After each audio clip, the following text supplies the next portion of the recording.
my esteemed viewers, and welcome to Cream Television. I am Fortune Tanga. Today on the show, we're talking about looking at developmental issues in Nigeria. And with me to do justice to this topic, I have a research professor, Professor Kunle Odumosu, with me in the studio. Professor, you are welcome. Thank you very much. Okay, sir. Nice to be here. Yeah, you are welcome to Cream Television, sir. Thanks for having me. Who is Professor Odumosu? Odumosu, I am, is a trained psychologist. I've had my first 2 degrees in the US and my PhD at the University of Ibadan. And I did work for 34.5 years at the Nigerian Institute of Social and Economic Research, NISA, as a research fellow, leaving as the acting director general of the institute 5 years ago. So I'm retired now, so I'm a retired research professor. Although I say I'm a trained psychologist with a focus on psychological study of social issues, but in NISA, because we conduct multidisciplinary research, you are forced to learn areas that you did not even learn in the university. So you will see a psychologist like me doing research in the area of population studies, doing research on health and even the economy, because we have teams that work together. NISA, as many people know, is an institute set up by government to advise governments on national development. So what we do at NISA is to carry out research and then use the evidence and statistics to advise governments on the way forward on national issues. So that's what I did for 34.5 years. After retiring, I consulted for a USAID program on education in northern part of Nigeria. But this has been disrupted by COVID-19 and the security in the country. Our partners, the USAID, the funding partners, as you will expect, are not willing to go to those areas now for obvious reasons. So that's on the hold at the moment. So that's going to also anything else you want to know. Yes, you're welcome. We'll get going now. So, Prof, you mentioned that you served as the acting director general of NISA. Yes. Yeah. So, in your capacity as someone who has served in that position, do you think NISA has really achieved its main objectives of why it was established in the first place? Throughout my 35.5 years that I worked in NISA, I would say yes. I don't know about now since I have been out of service, but throughout the 35.5 years that I worked at NISA researchers, they are some of the best. They are serious, hard-working researchers, and they try their best and risk their lives going to all corners of Nigeria collecting data and information to advise government. You know, so it's one thing for NISA to write reports and advise government on the way forward. It's another thing for government to listen and take appropriate action. That's NISA. So, but I know that NISA researchers have been doing their best and they have been contributing a lot. Our publications, research publications, summaries of findings with the appropriate recommendations for action are usually forwarded to the appropriate ministries and even to the National Assembly on a yearly basis to show that we are utilizing government funds appropriately. That's the work we do, and that's the way we have to account for what government has established the institute for. Okay, Prof. I'm sure our viewers will also like to know that in all your years of service in NISA, can you pinpoint a little bit some of your research that have impacted upon the life of ordinary Nigerians like us? There's so many. There's every area of development, NISA has been involved. You know, what is development actually is that the nation should be able to provide qualitative life for the citizens, right? So our responsibility is to advise government to how to improve on the quality of life of people in education, in health, in their professions, as farmers, as traders, and what have you. So there are so many things. For instance, when the HIV/AIDS problem came, NISA was the think tank that was used to study the social impact of HIV on Nigerians. Funded, the unfortunate thing is that most of this research, major ones are funded not by our own government but by external. So funded by USAID, and we carried out research all over the country with consultants, and we were able to recommend to the governments. And you know the situation now with HIV, which has reduced tremendously.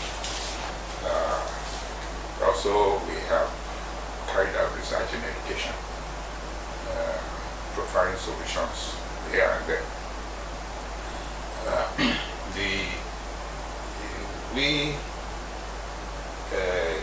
citizens, I would say, have not been helping matters, especially in some areas. Okay, Professor, can you hold that thought for me? I think my next question is going in line with what you are about to say. Okay. So, Professor, I would like you to help pinpoint or highlight some of the developmental challenges we are facing in our country.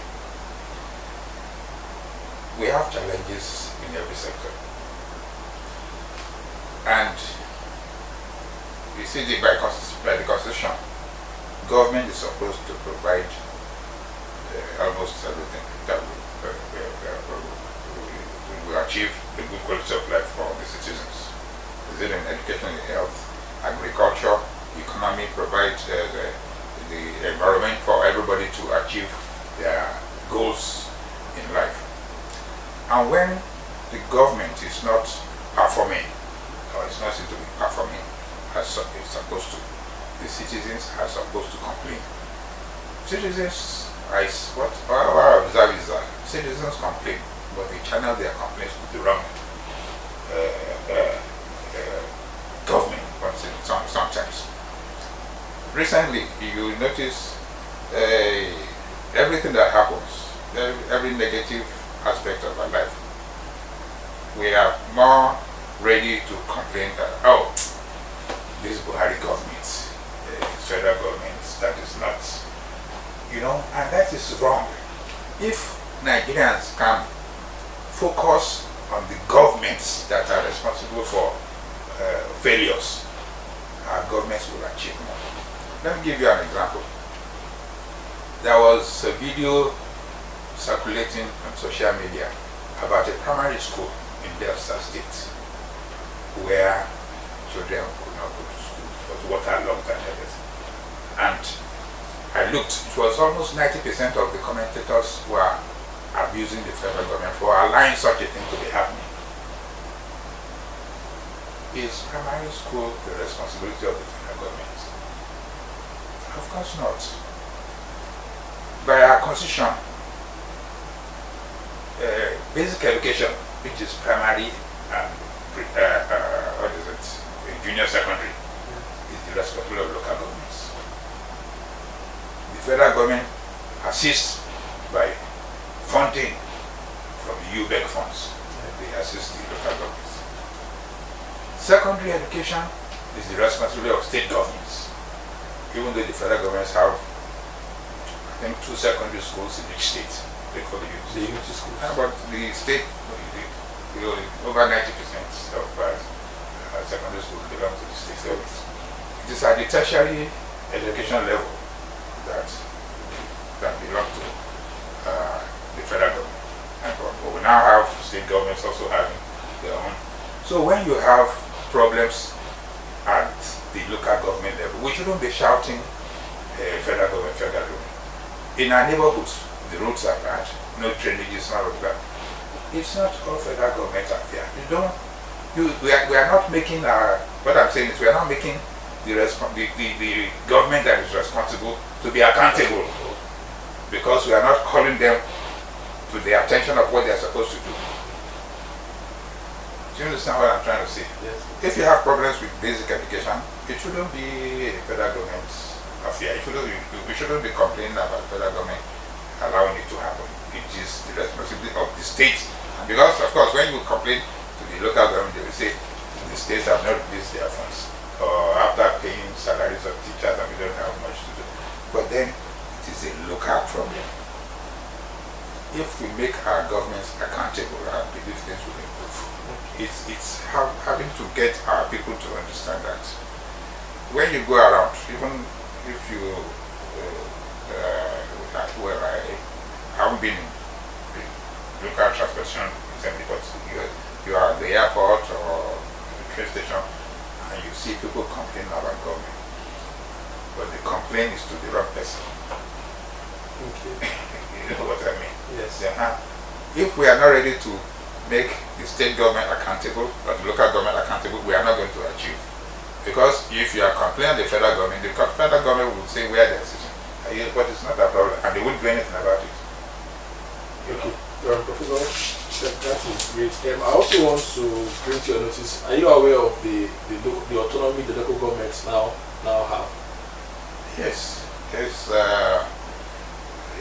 What we read and saw in the news is that the federal government, at least the president, has signed the autonomy, and the funds for the local government are supposed to come directly From Abuja to the local governments.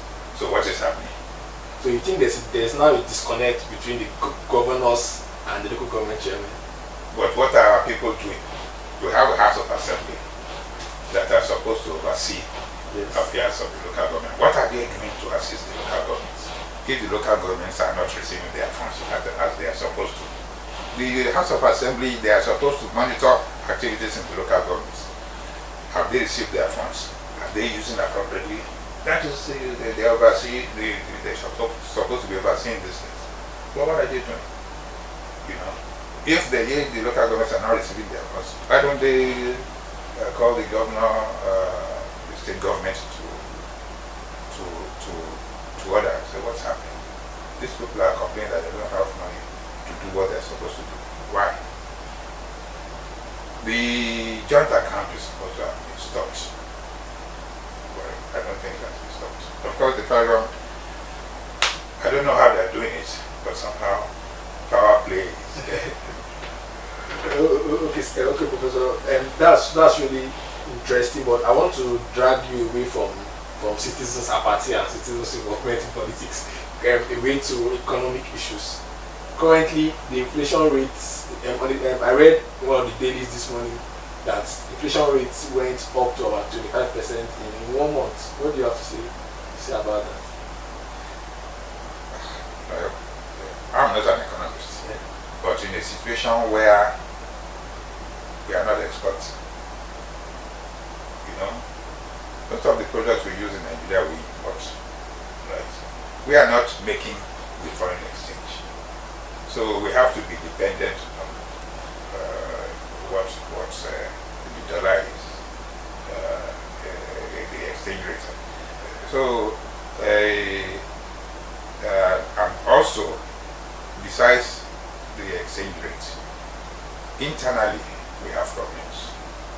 Internally, you won't be surprised why we have the cost of food going up. If farmers are producing and they can't easily get their products to the market. If they are being waylaid on the highways, the transporters are asking. It's not that the price of fuel has gone up, it has not. But those who operate this transport system charge more because they feel they are risking their lives and things like that. Instead of 2 trips, they make 1 trip and wait. So they charge more, right? And I suspect that even the output from the farms have reduced the last 1 year. And of course, farmers, they still want to make as much as they can from whatever, because they also have to. They have some obligations. Yes. So are you seeing? Do you think this current administration, the economic policies, even though you say January, you're not an economist, but do you see any lights at the end of the tunnel for us? Because we can't. It's not sustainable. People will eventually go hungry, and people will beg the way it is going this way in this country.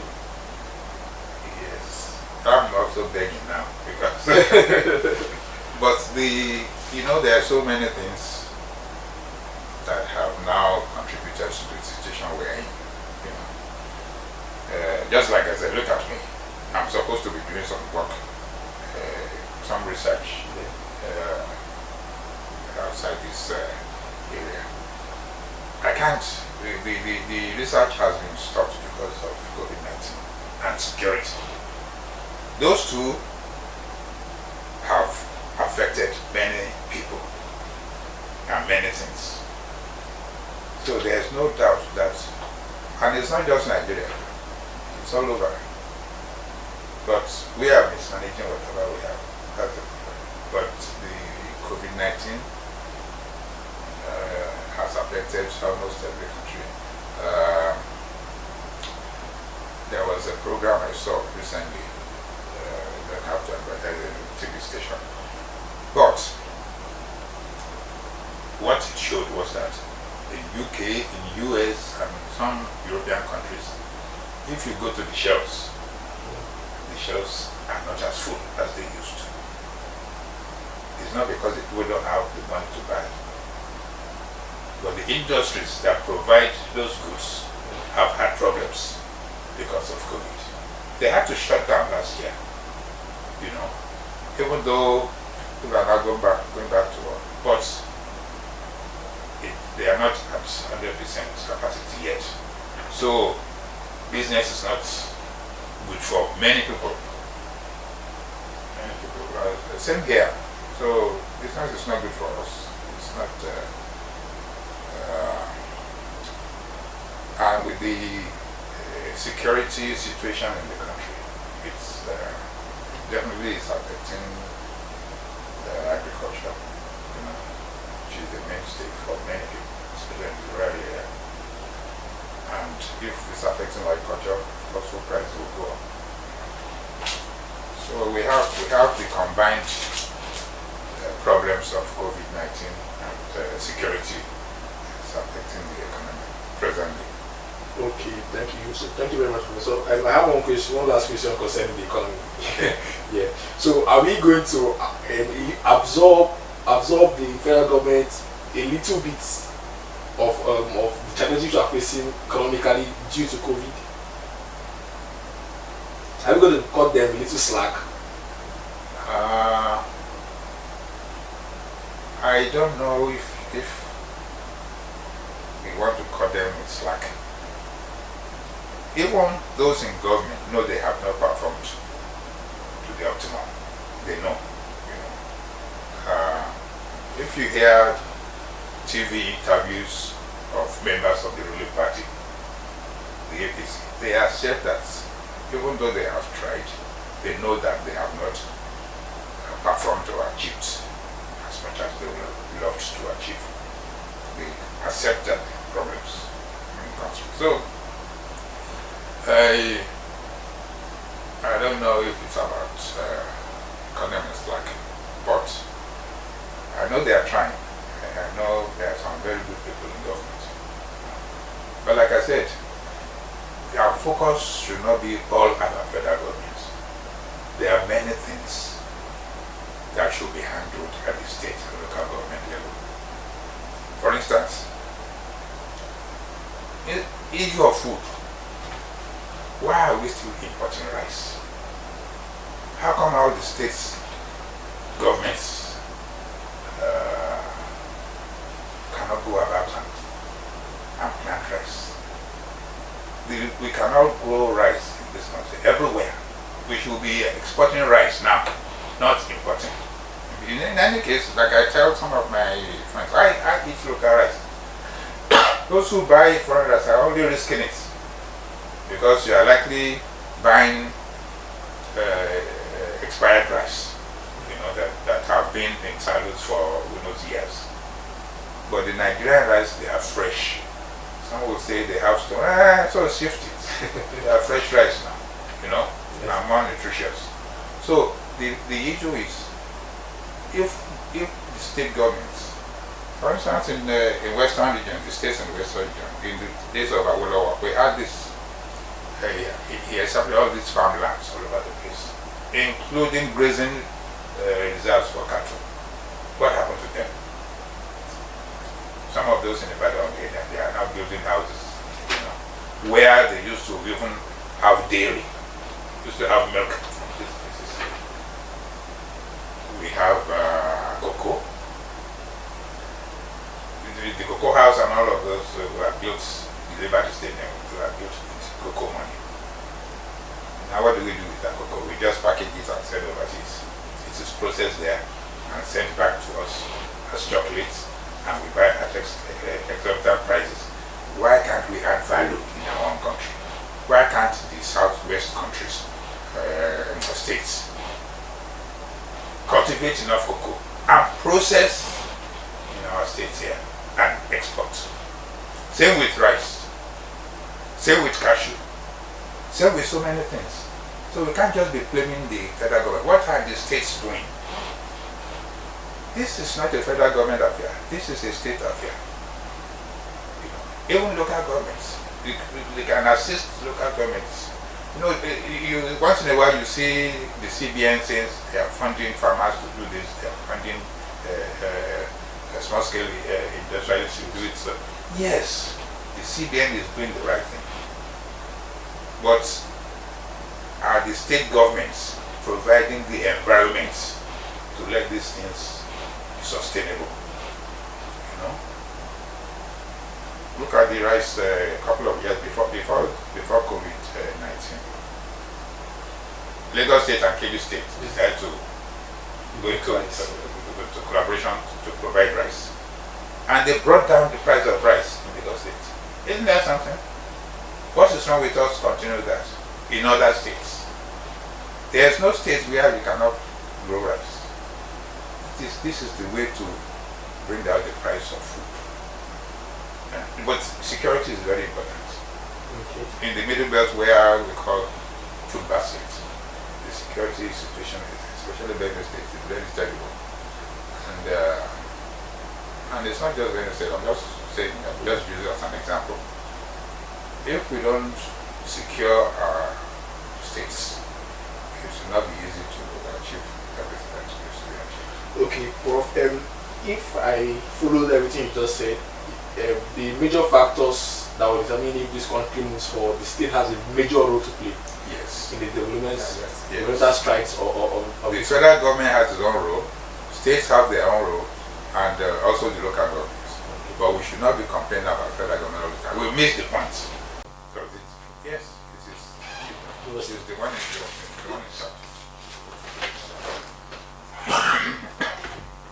Welcome back from that break. I still have Professor Kunle with me in the studio. We have been talking extensively about developmental issues in Nigeria. So, Prof, I want to ask you, you said that security is one of the major issues we are facing in this country. How do you rate this current administration? How do you rate them in terms of security?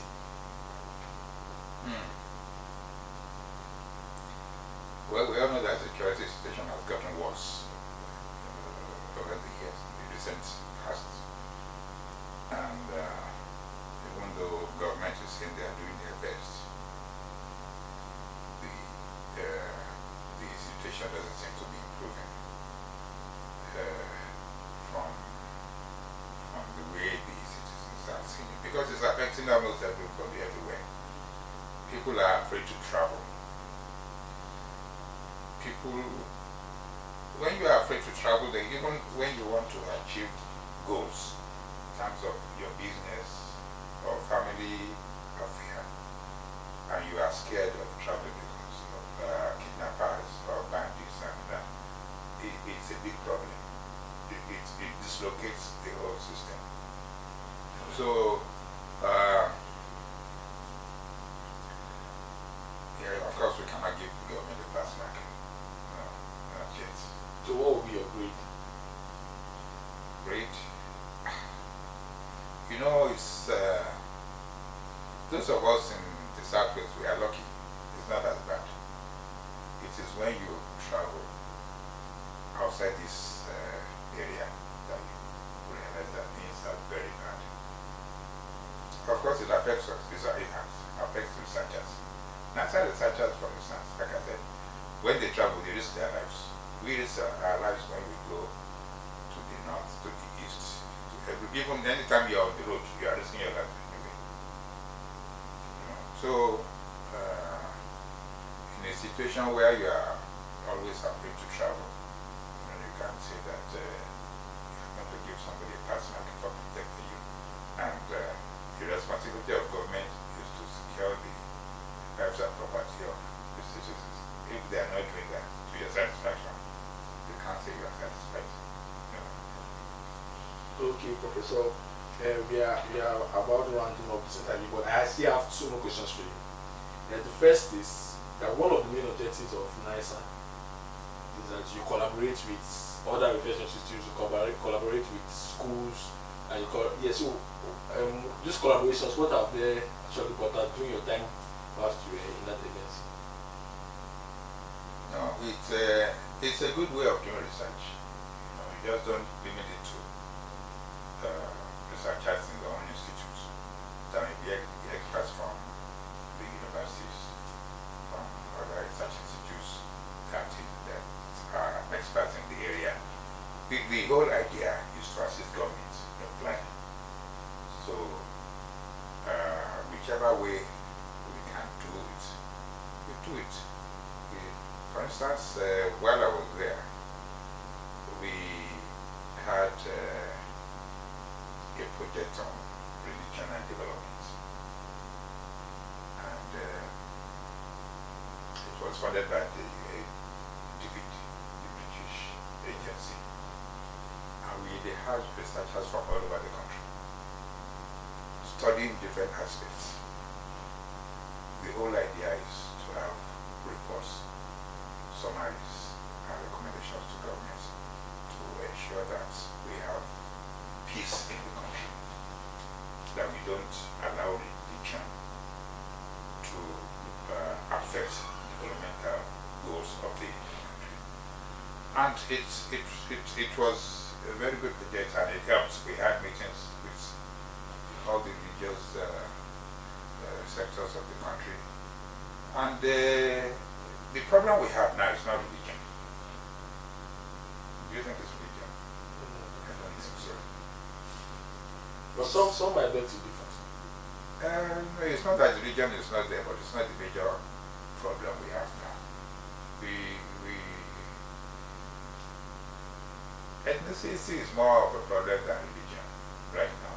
The way I look at it, In all parts of the country, you have citizens of both major religions. But being a Yoruba man, or being an Igbo man, or being a Hausa man, or being a Fulani person is the problem we are coping with now. Even in government, in employment, in promotion, it's a big problem. Okay, Professor, I think that if we want to talk about that, we'll not leave the studio now. Yes. Maybe we'll get to some other time because we will talk about other issues. But finally, before we go, you made mention that at the beginning of the show that a lot of your reports now go to the desk of the president, of your minister. Actually, which ministry is the supervisory ministry of that agency? It used to be the Minister of National Planning. I think recently it's been merged.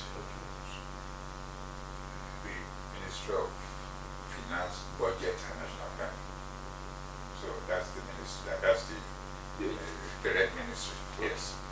Okay, so the question I'm going to ask is that, do you like, whilst we're there, do you like have meetings with these people and try to remind them that there is this important document we dropped, it is very important, has it been looked at, what is going on, what's the level of implementation? Do you have meetings like this with them? Yes. You know, besides submitting these reports, with the, you submit the whole report. Then you submit, you know, government officials are not, many times are not interested in reading the full report. They just want to see the summary. You submit summary separately, and then we submit recommendations, actionable recommendations. Now, we then organize workshops where the relevant ministries and agencies are brought to a conference where we then present, so that they also can comment. So it's not just that we have submitted a report to them and recommend to them. Now they can now say, okay, this recommendation that you're telling us, this is what we think of it. I don't think we can do it. So we also have the responsibility to now tell them that this is the way to go. They have an opportunity to interact with researchers. And when you have people from different ministries, different agencies in a conference like that, in a workshop actually, and you go through these documents and reports, and you get more. It's like getting the feedback from them. You know. So that way they are reminded, and that way they can say whether it's going to work or not. Okay, thank you very much. So finally, before we go, I want to believe that you also believe that on the pages of the documents you submitted, the solutions to some of the problems we are facing in this country is right there. But